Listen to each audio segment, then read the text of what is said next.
Okay, let's unpack this. Welcome to the deep dive. We're your shortcut to getting informed. That's right. Today, we are diving deep into, well, a really fascinating source. It's a YouTube commentary, and it's got some pretty intense takes. Very specific takes, yeah, on culture, aesthetics, body image, identity, the works. Exactly. So our mission here is basically to pull out the key arguments, the main observations from this commentary. We want you to understand the speaker's view on what they call the uglification of society. And also their claim that there's been this, dramatic swing back recently towards more, let's say, conventional aesthetics. Yeah, big swing back.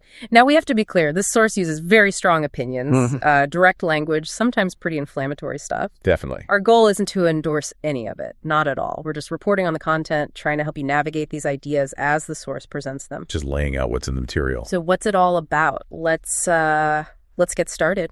Okay, so the framing itself is interesting. It's not just what they're arguing, but how. They paint this picture of cultural trends being, almost engineered. Like a deliberate plan. Pretty much. Yeah. Suggesting these shifts in aesthetics weren't natural, but kind of manipulated. Okay, so let's get into that core argument then. The source calls it an intentional uglification of humans. Right. They claim that society, especially through things like Hollywood, movies, video games, they were actively pushing this. Yeah, they use terms like SCOP, like psychological operation, or just propaganda. And the goal, according to them, was to encourage women to let go, embrace this uglify yourself idea. And their reasoning behind that is, it's quite stark. They flat out say, ugly people want other people to be ugly to make composition for themselves better. Wow, okay. And this ties into their view on modern feminism. Oh, definitely. They say it's devolved into this cat fight. That's their phrase. Where people try to cuck each other, their words again.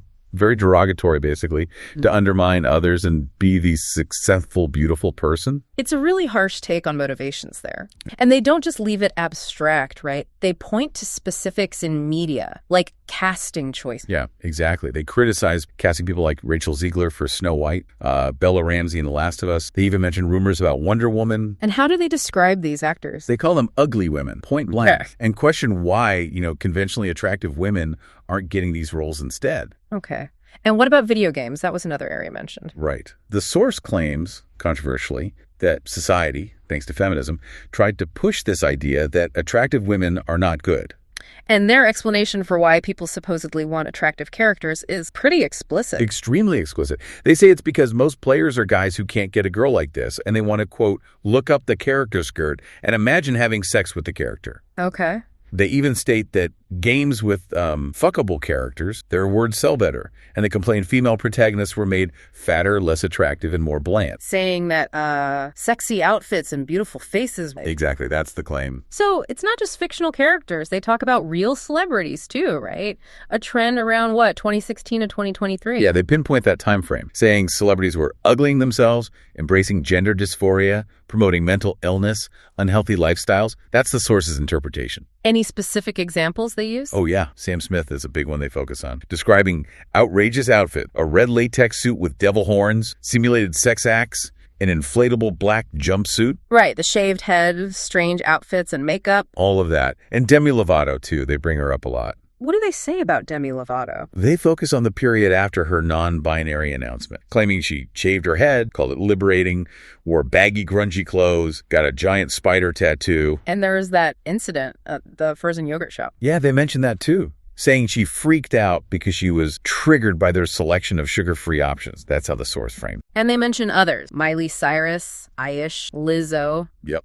All looped into this alleged trend by the source. Beyond celebrities, what about broader culture? Art, fashion. They complain about that too. Yeah. Modern art and entertainment being soulless and bland, fashion being hideous, a general unattractiveness associated with wokeism, as they put it. TikTok trends come up too. Those anti-fashion trends described as trying to appear as unattractive as possible. Like women growing out body hair. Yeah, the source quotes someone saying, I have hair in my armpits, as an example of this supposed uglification. And this criticism extends even to things like Eurovision. Oh, absolutely. They used incredibly offensive language for the Irish entrant, calling it retard propaganda and demonic. It really shows the extremity of their view. Okay, so that covers the sort of aesthetic side. Then the source shifts focus, right, towards body positivity and fat acceptance. Exactly. Another major target. They argue that society is sitting there and essentially convincing people that, hey, it's good to be fat. And they have some pretty strong labels for that. They do. Peak degeneracy. Moderate cope, defining cope as getting others to accept your problem. And propagandizing people to thinking it's cool and good to be morbidly obese. And they explicitly call obesity a disease linked to unhealthy habits. Directly. No mincing words there. Who do they single out as examples in this area? Lizzo comes up again, called the poster child for defending being fat, talking about fat visibility as a superpower. Right. And Tess Holliday. Yep, her Cosmopolitan cover. The source says it sparked intense debate around the promotion of obesity. They also mentioned Jasmine, another influencer featured by Cosmo, who was called the future of fitness. And this wasn't just magazines, it was advertising too. According to the source, yes. They point to Calvin Klein ads featuring fat trans model Yari Jones and another model they describe as bigger than the billboard obese. Even things like fat superheroes. That concept is raised as another example of this alleged normalization trend. So what does the source think is really going on with these movements? What's the motivation in their view? Well, it's pretty cynical. They claim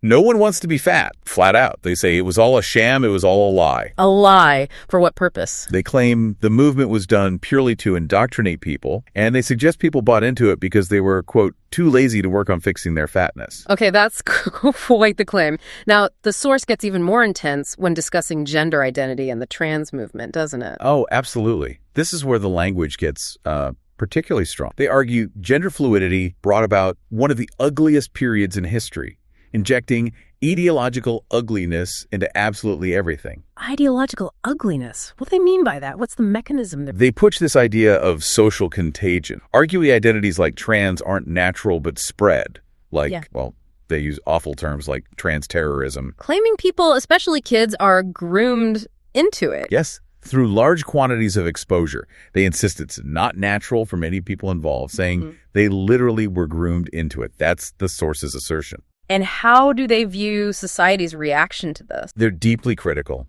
They argue society's become pathetic and soft for accepting and even glorifying things they think should not be accepted. So empathy is seen as a negative. Exactly. They say what people call empathy is actually enabling. Enabling people who are, in the source's extreme view, trying to actively kill themselves and ruin their lives. And they label this whole thing hedonism. Yeah, hedonism. A crazy devolution into a society where there are no morals. That's the picture they paint. And to really structure this moral critique, they bring in the 7 deadly sins. They do, explicitly. They try to map current trends onto them to explain what they see as immoral shit happen. How does that mapping work, according to them? Okay, so fat acceptance is gluttony, promiscuity, sleeping around, is lust, not having kids or working on yourself is sloth. Okay. Envy of billionaires is, well, envy. Things like eat the rich sentiments or abortion, killing babies in their term, are categorized as wrath. And greed.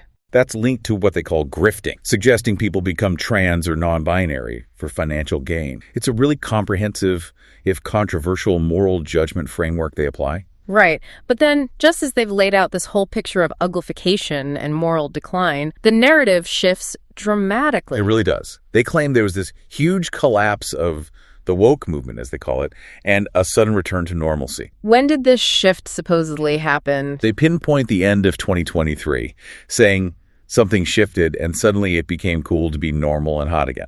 And what do they think caused this shift? Primarily money. They argue the movement failed financially because, quote, people are sick and tired of this shit. So consumer backlash, basically. They mention specific brands. Yeah. Bud Light is a key example for them, saying they trans too close to the sun, struggled financially, and haven't recovered, implying that pushing these agendas backfired economically. And this alleged shift is reflected in celebrities changing their tune or their look. That's a major piece of their evidence. Demi Lovato, again, is called a poster child for this reversal. How so? They note she publicly ditched the non-binary thing, quoting her saying, "It was a lot of effort correcting people who use the wrong pronoun." And now? The source portrays her as married, making cute cooking videos, seeming happier and more mentally sound, a return to a more conventional presentation. What about Sam Smith? They claim Sam Smith scrubbed his weird online presence, posted 2 very nice-looking pictures on Instagram, a visual shift back. And Lizzo, the one they called the poster child for fat acceptance. Yeah, the source claims she recently popped back up after having lost a tremendous amount of weight and now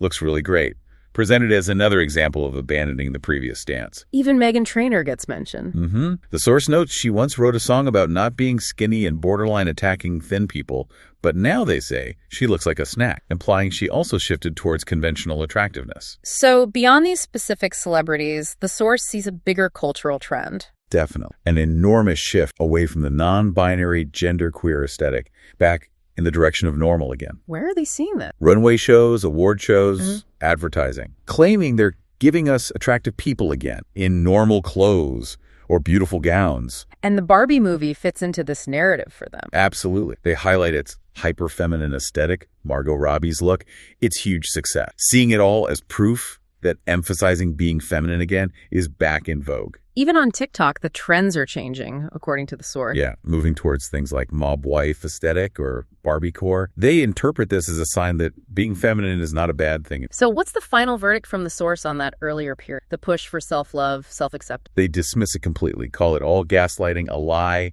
fake, manipulation. That's their conclusion. And what do they believe is the correct or healthy way then? Their stance is pretty traditional. Men live their best life when they're masculine, and women live their best life when they're feminine. They argue these cringe normal stereotypes ended up being the healthiest lifestyle. Why do they think the other movements failed, ultimately? Because, in their view, what's popular on the internet is not actually popular among regular everyday people. So these initiatives eventually flop because normal people get sick of it. A disconnect between online discourse and mainstream sentiment.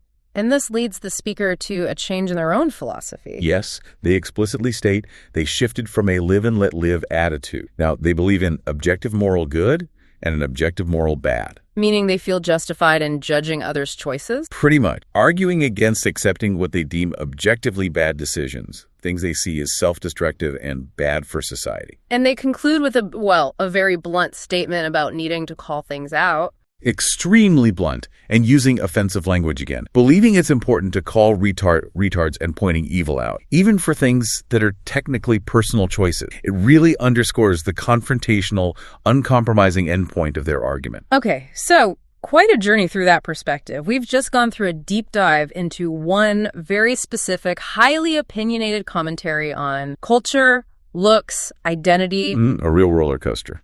You've heard the arguments about this supposed intentional uglification, the critiques of fat acceptance, gender fluidity, and then this claim of a sudden swing back to normal, supposedly driven by money. It definitely leaves you with a lot to think about. It does. And here's a final thought to maybe chew on. If, like the source suggests, these big cultural shifts are so tied up with money, with financial incentives, with public pushback, what does that tell us about how authentic these movements are versus how much they get commercialized? That's a great question. Yeah. And also, normalcy is supposedly back in style. How do we even define normal anymore? In a world that's constantly changing and, let's face it, incredibly complex, who gets to decide? Exactly. Something to mull over until our next.